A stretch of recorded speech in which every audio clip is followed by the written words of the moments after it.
Hi, I'm Talia. Hi, I'm Matthew, and we are The Critics. This week's film is another horror. Yay, I'm convincing Matthew to get into this. We watched Lights Out. Most of it. This quote strategically today. To get straight into it, just like how the film did with us, we were thrust straight into crazy scares, lots of jumping around. I think I even screamed, but luckily my scream was in sync with the movie, so no one heard it. Yeah, I didn't hear it. But the pacing of this film in general was really good. We didn't spend a good 45 minutes getting to know the characters or developing the story. We got straight into the scares, and they gave us story in between being very scared. So the way it was edited and paced was very well done. And you needed those moments of story to recover. Yes. And you just be like, it's going to be okay. I'll get through the movie. Overall, we really enjoyed it. I mean, the adrenaline rush of being scared, I love. I don't know if he does, but he's getting there. Maybe. Although Matt did feel the scares towards the end did fall a bit. So, I mean, I'm very much a horror movie novice, as Talia keeps finding out every time she asks if I've watched something. I'm like, no, I haven't watched that one. But, you know, right near the end, right at like the final confrontation, I was kind of okay with everything. I like, this isn't scary, I can watch this.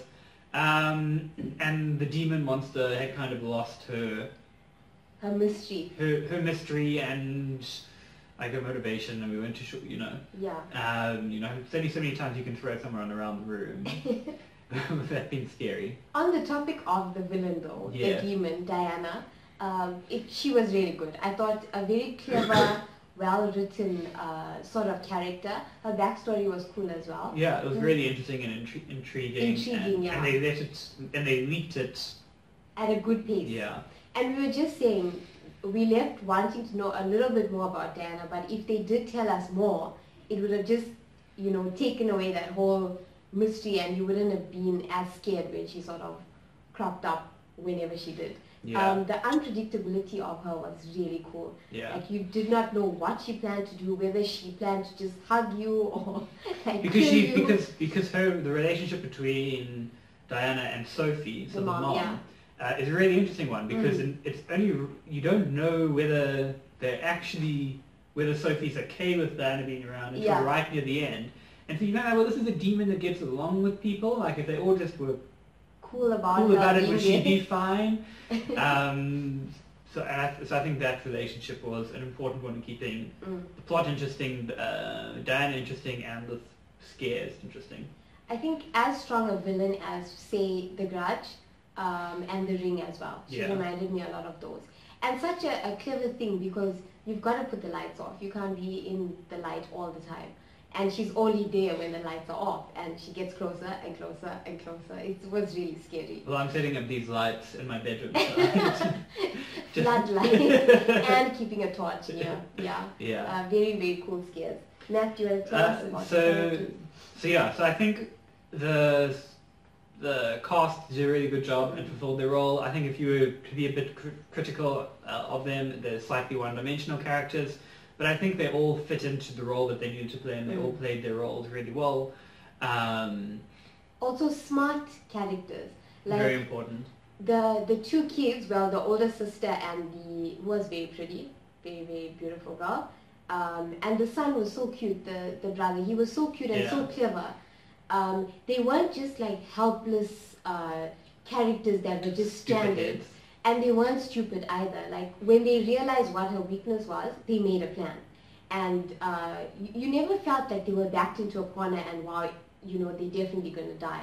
It was unpredictable because of the villain's strength, but also because of their intelligence as characters. Yeah, they didn't just charge into a dark room for the sake of a plot and scare. Yeah. And at one stage the boyfriend goes to get the police, like any rational human being would have done at that stage. They did feel quite real, and obviously the overall theme of it was a real problem that the family would face.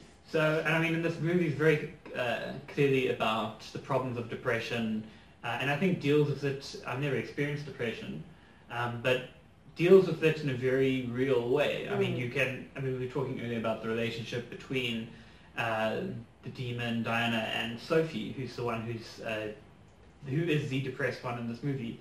And you get that sense of it's a case of, well, the desperate cry for help, but at the same time, the darkness is something that is familiar and something that you kind of cling to. She finds comfort in that and doesn't want to come out of it. Yeah, and you also have characters who run away and characters who come in and help and stick around or don't stick around. And the horror scenario was sort of the perfect analogy because the daughter felt like she couldn't get close to anyone, but then the boyfriend proved himself by coming back with the cops. Yeah. Although the story was so like unbelievable that there's a demon woman living in your house. Yeah. But the feelings and emotions around the story and characters, that was real. Yeah. And the twist at the end, I mean, as Matt said, it became very real and unscary at the end, but also like it just brought it home as in, you know, this movie is about a deeper message than just you freaking out and getting scared.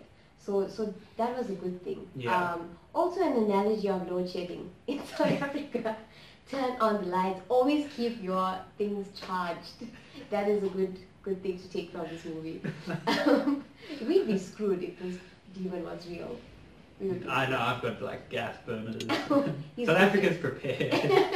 We wouldn't put up with any of this nonsense. Overall, a good movie. Overall, a good movie. Solid horror. I think that's it. It's a solid horror, a solid movie, well filmed, well acted. Yes. It's not going to set the world alight. But I mean, we were saying one of the better films we've watched this year so far. Definitely. And like, it told a story simply with a good use of devices that make you scared. No music, lights, no lights, that sort of thing. So it was good. Good acting as well. How many thumbs would you give Matt? I'm going 1.5. Yeah, 1.5 as well. You're just copying me right now. So thank you very much. If you've liked this video, please click like or subscribe to our channel to see more. You can find us on Facebook, Twitter, Instagram, and Tumblr. That is everything, hey? Yes. And have the links to those in the description box below. I'm Matthew. I'm Talia. And this has been the Critics Review of Lights Out.